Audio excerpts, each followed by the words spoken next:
A Southeast Portland pet store is on the hunt for answers after Fox 12's Most Wanted robbed the shop at gunpoint. The suspect also struck an employee in the face and fired a shot. Fox 12's Michaela Armstrong spoke with the owner and has more. I'm definitely worried that he's out there. Personal Beast owner Sarah Philbrook says her pet store is still trying to bounce back after being robbed last week, where the manager of her store was slapped by the armed robber. He was armed. He said, "I want the cash," and she didn't understand. It didn't register to her that we were getting robbed. Philbrook managed to get surveillance video of the suspect entering the store, and from the reflection, you can see the suspect threaten the employee, and then things escalate when the suspect fires a shot.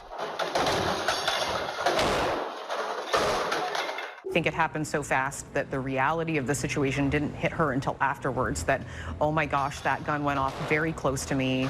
That man was willing to hit me, that he was willing to come in with gun drawn. Philbrook says the employee has not returned to work since. The fact that she was physically assaulted, so she's barely healed from that, and then the trauma of being assaulted in the workplace, I think it's going to take some time. Philbrook says the store is now beefing up its security and staying vigilant. I have found myself being more hyper-vigilant. I'm watching people that I don't know on the street.